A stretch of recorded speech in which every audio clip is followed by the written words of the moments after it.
Yeah, I just wanted to say that you've been one of my biggest role models ever since I started Ubuntu for Humanity.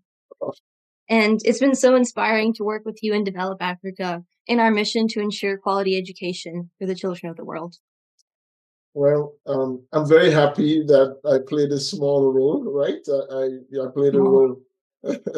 Yeah, I mean, it really touches me to hear that. So thank you. Thank you. thank you. I wanted to tell you a little about how I started Ubuntu for Humanity. Absolutely. Yeah, I'd love to hear. I Yeah, was going to ask. Please go right ahead. okay. Yeah. Thanks. So, when I was in eighth grade, I applied to Harvard's International Relations Scholars Program to Okay. learn a little more about foreign policy, and I chose to study sub Saharan Africa. Oh, And I okay. went in with the standard stereotypes that the region's embroiled in poverty and conflict, but then I Hmm. soon realized that sub Saharan Africa, especially the youth of sub Saharan Africa, have so much potential. They just need the resources to make their dreams come to life. So, by the end of that week, I felt compelled to do something and thought of founding Ubuntu for Humanity, which is based on the philosophy of Ubuntu, which means I am because we are. And I really want to thank you for becoming that bridge to help reach these young students and make that dream possible. So, now I would love to know how you thought of founding Develop Africa almost 2 decades ago, and what challenges you had to overcome to make this dream come to reality and reach where Develop Africa is today. Now I could talk for like 5 hours on in responding to that question. Here's the short answer. So I'm fortunate to come from a very educated my family. My parents got married in the States in 1962. So they were both students studying here at that time. They went back to Sierra Leone. I was born a few years later. So we lived in Sierra Leone where I was born. Then we went to Nigeria for 2 years and Kenya for 2 years and back to Sierra Leone. I then finished my high school. I went to high school and then to college and graduated from college, got married. And then my wife and I, shortly after we got married, my wife was like, well, you should really go and go ahead and get your master's as well. And it would be wonderful to do that in the US. So I came to the US as an international student in 1995. I started my MBA in 96. And then, you start pursuing the American dream. My wife had come and joined me in the US. She was doing a master's as well. And she went on to get her doctorate in education. And at that point, we had the opportunity to become permanent residents. And we just felt our parents had put in us, we grew up learning what it was like to help people who were in not as good position as we were. We realized that we had education, right? Because my parents took care of my education even right until I finished my undergraduate degree, right? I never, he helped me get a scholarship and, we never struggled, kind of like a middle class family that I lived comparable to that, even though I was in Africa, right? I drove a car. I started driving a car when I was 17, 18 years old. It wasn't my car, but I had access to come home and borrow the car and use it and then take a bus back to college. But I realized there were many kids who did not have access to that. So out of a genuine desire to just try to help others, my wife and I came up with the idea, why don't we start a charity and, help a few kids go to school? So very naively, that's how we started. We registered Develop Africa in 2006. And as they say, the rest is history. So it's really been more like a learning opportunity for us where you very naively say, hey, I'm going to make a difference. And then you start down the road and you start figuring out, okay, this is what I need to do. Okay, this is a definite area where we can help. We felt education was very crucial. We felt that we know people who were not going to school. We've talked to some of our beneficiaries. Like there's a girl called Iseta who was basically helping her mother sell charcoal. And one of the board members, who happened to be one of my classmates in college, says, "Why aren't you going to school?" And she started going to school just because of meeting Janet, who was a board member. So we realized the difference that education makes, and we realized that everybody can relate to that because we know education opens doors, right? And education helps you to get access to things and do more than you could ever do. So that's in a nutshell how we started Develop Africa. And the rest has been just identifying, okay, you're helping somebody go to school. What else do they need? That's a roadblock that could be a barrier to them, getting to their dream position in life. Mosquito nets. Somebody passed away because of malaria. I'm like, oh my goodness, how can we be helping somebody to go to school? Then they passed away because of malaria, right? Like, no brainer, we should do something. So it's been like that, figuring out what are the different roadblocks. And that's how the organization has kind of grown. So I hope that answers your question. Yeah, definitely. That's so inspiring, and it's so amazing that you were able to take what you saw around you in your community and transform it into something really meaningful that's probably more meaningful in ways that we'll never know about. So, what are some of like the challenges that you came across like during the founding of Develop Africa or like even today? Like what are some obstacles that you need to overcome to ensure the successful operation of Develop Africa? I think the challenges have more to do with any organization. If you're establishing any organization, let's just take something as simple as procedures. So to make success predictable, there's some things every organization, whether it's a small mom and pop shop, whether it's a Burger King, it's Facebook, they develop standard operating procedures to ensure success, right? You can't just go and decide one day, I'm going to make the burger in a different way. No, there's a procedure that you follow for consistency and for best results, like best practices.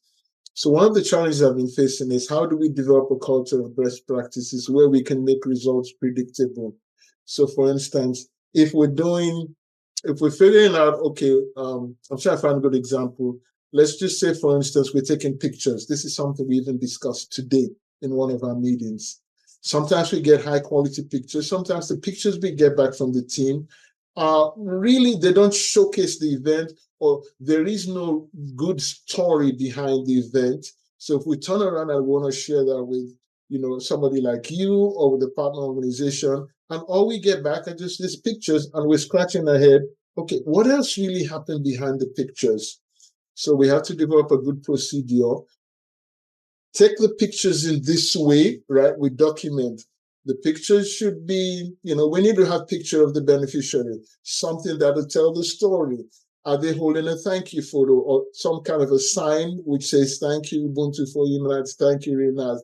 So in any organization, we have to develop good procedures because that's what will ensure and make sure you're able to have consistent results. So I think it's kind of universal for any organization.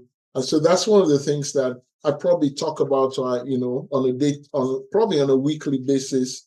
So we have a Develop Africa Sierra Leone is registered as a separate organization. Of course, they need to register as a local organization to keep up with local laws. So then the issues which have to do with, what are the procedures there, and what are the things, the policies that we need to put in place. So those are the things that you really, if you're starting an organization, you can probably say, okay, I can do this later on, but as you put more and more structure in, you have to be able to attend and take care of those things. Yeah, structure is really important. Kind of related to that, how do you and the Develop Africa team like make sure that your work is being known to other people, like the public relations and marketing, so to say, aspect of it? Like, how do you get that out into the world? I think there's lots of opportunities for us to do better than we're doing. We get every week there are people who are reaching out to us, who are finding us online. I think we've been able to build a following because we put a lot of content on the website and Google likes content. And so, but I realize we don't do very much in terms of outgoing marketing and maybe reaching out to new people to let them know. We realize there's opportunities for us to do better in that area, but most of our strategy has been, in a sense, not very proactive. Like we generate the content, we try to tell the story better. So I'm hoping we can do better and better and be able to tell the story and put it out there. And then we really need to come up with a better marketing strategy in saying, how can we find people who like Ubuntu for humanity, like yourself, who are interested in making a difference, but are looking for a partner organization to work with. So that's something, hey, maybe you might have some ideas and we can talk some more about that and work out a strategy to do better in that area. No, I think you guys are doing great. Like, I've seen so many of your YouTube videos. It's pretty much almost every day. I'm subscribed to the channel. And then Yeah. also, like, just like the email newsletters, all of it's really great. And I wanted to be able to learn a little bit from that. So I still remember also through Develop Africa, I learned about Salamatu, who was a single mother and needed our help attending a university in Sierra Leone. And her story really resonated with me and inspired me even more to help such students who are committed to receiving an education despite all of the challenges that life throws at them. Now, you must have come across thousands of such students at Develop Africa, but is there any one in particular that still stands out in your mind that you felt really needed your help? I think the two people, Isata is one of them, and these are two people that I met that I'm going to read. I think you may read the stories as well, but when you get to meet the person when you get to meet them in person, right, you're able to talk to them, ask them a few questions.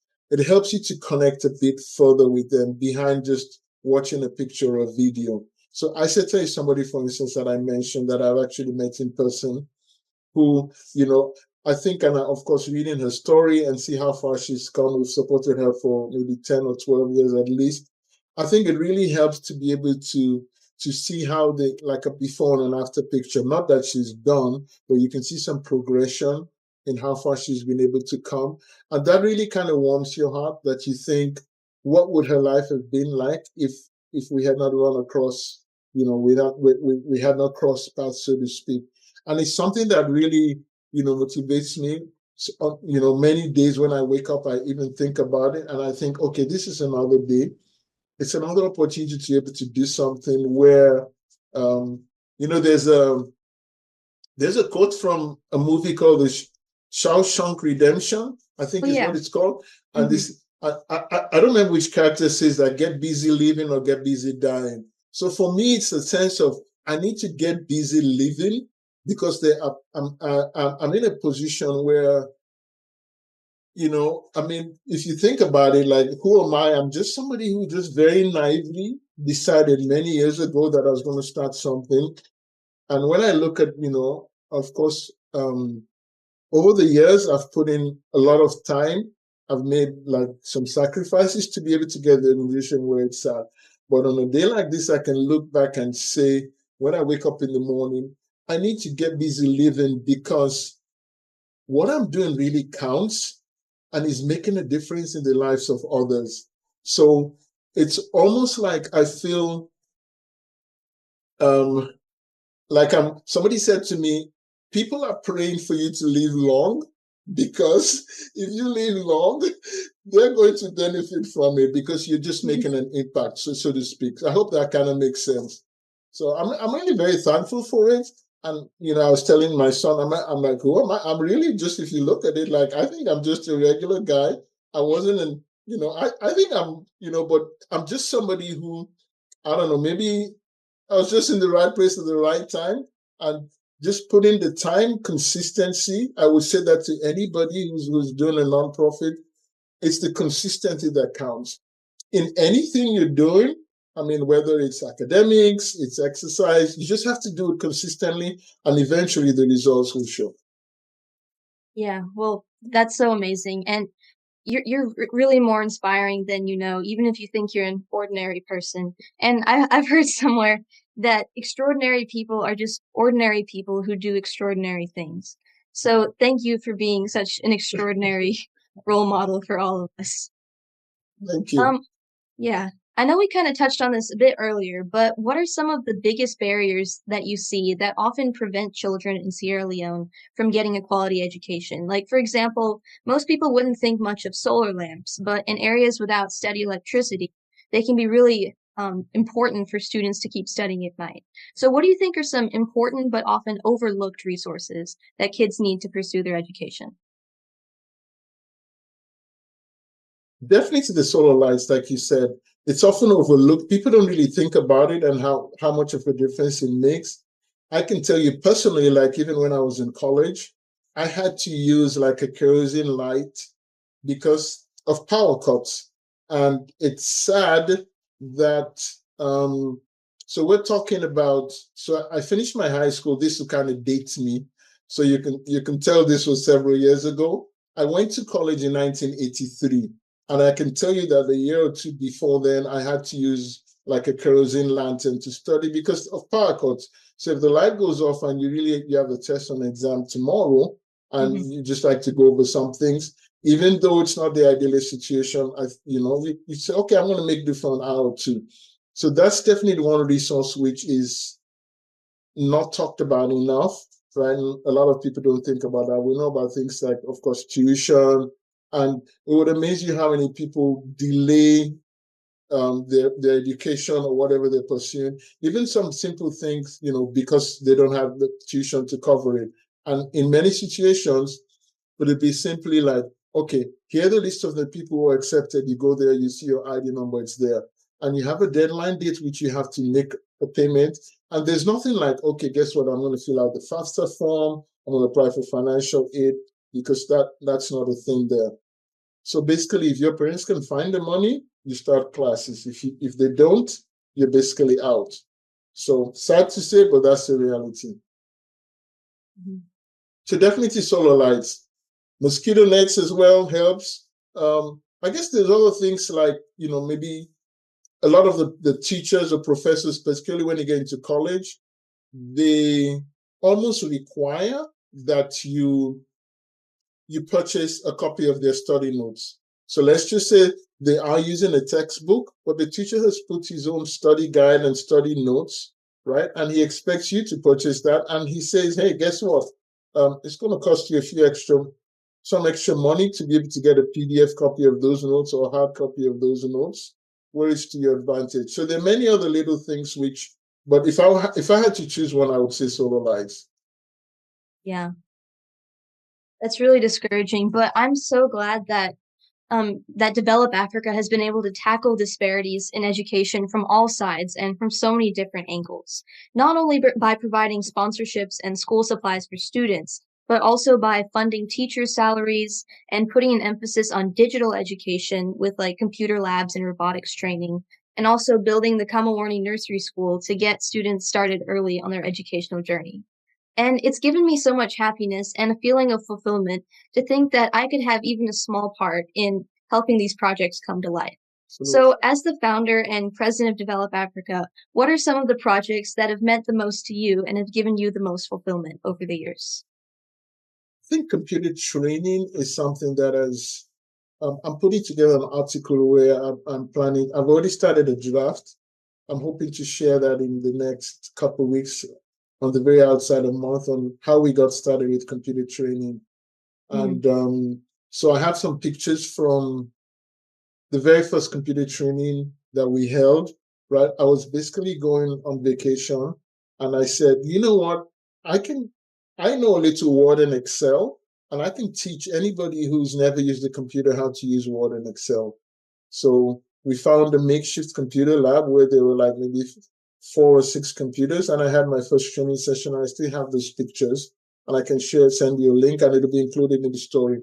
But I really think um, proficiency in the use of computers is such a vital tool because you need to be proficient, not just, hey, I know how to use a computer, I can type, but the more proficient you are with computers, the better you'll be able to, whether it's you're studying for medicine, you're trying to, whether it's you're filling out a form, a job application, you're putting together your resume. I mean, so it really it's like if you have a foundation you can walk on, then the computer just becomes a tool. You're not even thinking about it. You're just whizzing through, right? Because you're so proficient at it. So I think that's one of the things which really I was thinking of writing the article why computer training is better than sliced bread. Something catchy like that, which Yeah, would really tell you like this is really something very important that we sometimes take for granted. And it gives me joy to be able to see people who come in who have never used a computer before. And then after like a 3 or 6 month period of time, they can use Word and Excel. that's amazing. Yeah, Yeah. and computer training is so important, especially in this day and age, because there's no going back. There's only going forward with Hmm. technological advances. So Absolutely. it's really important that people can use like even basic computer skills because that's like the foundation that's going to be essential for the next 40 or 50 years, unless it's replaced by like other new technology that we have no idea about. Really. Probably not going to go away. Yeah, probably not. Yeah. I also feel like sponsoring teachers is really important because teachers are the core of our education system. But if they are underpaid and overworked, then the whole system is going to eventually fall apart. So, not only supporting students, but also uplifting teachers is really important for me if we want to reform the education system and build the leaders of the future. So, I would love to get more involved in funding teachers' training and supporting them more in general. Absolutely. I think that's a great idea. We're very happy that you helped us with that. Mhm. We do have a video and link to some pictures of the concluded training. Amy has already sent me a draft, and I'll be sending that to you shortly. And I think it's great for us to be able to do more of that. What we are planning to do in the next month or two is to invite, so there are, I don't know if we sent you a link to the approximate location of Kamawani, but it is like 150 miles away from Freetown, the capital city. Oh, And wow. we've never tried to do, it's considered very rural. We've never tried to do like a Zoom call from there. So what we're hoping to do is to bring them into Freetown, the capital city, where we have a very good internet connection. Oh, wow. And Yeah. then they can do like Zoom training. So I have a friend of mine who teaches at a college in Toronto, and he has a PhD in early childhood education. So he's available to teach them. So we'll basically have to just figure out, like, pay the transportation to come to town, give them a stipend, find somewhere for them to stay.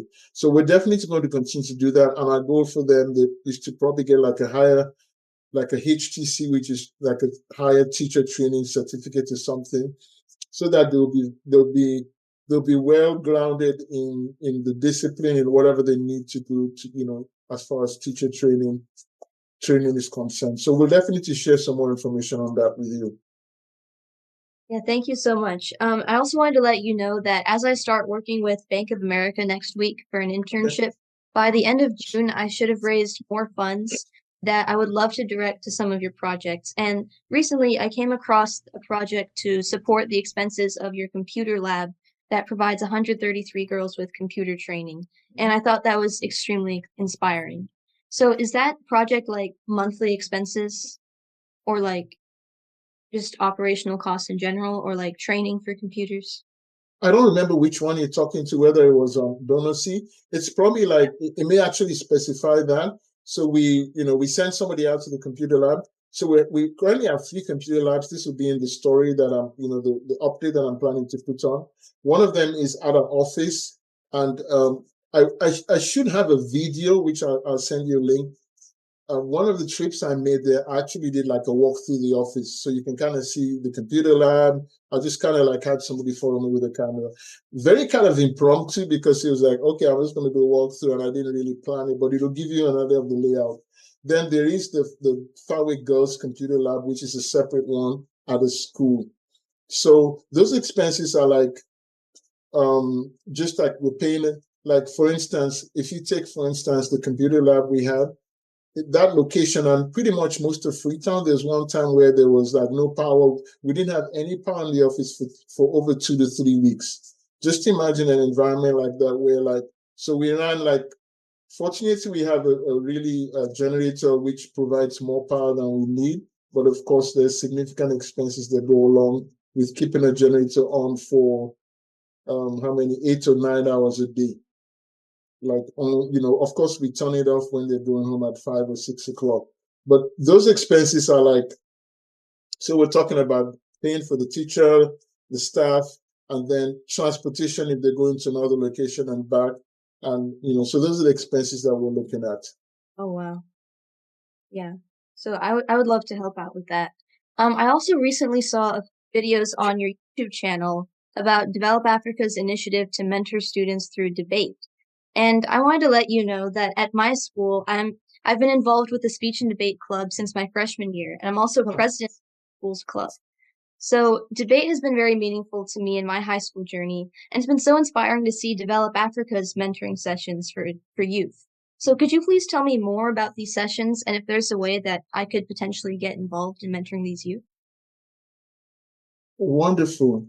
Um, I think it would be amazing for us to plan a session, right? I haven't seen, we haven't finalized the schedule on what we're doing as far as like mentoring, which we really should have by this time. Um, but I'm really talking about what would happen like in the summer or after the summer. But I think it would be wonderful if we could organize a session. We'd have to find maybe a couple different topics where like you could sit down and talk with them. And I think they would be motivated just to kind of listen to you. You could share from your background, your experience, right? And then something which would, um, I mean, we'd have to brainstorm and kind of see like what would be like most meaningful to them and also to you, like what you could learn. So it could be an interactive session.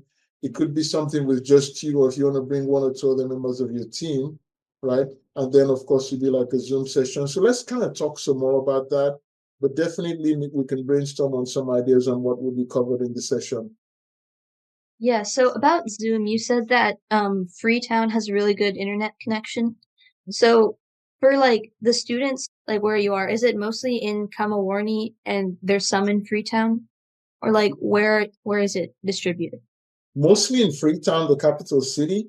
But then we realized that we needed to also focus on some other areas which are outside because a lot of the resources, you know, the people in the rural areas, they get less access to resources. So we needed to be able to say, hey, these areas are more in need and we need to do also reach out to them.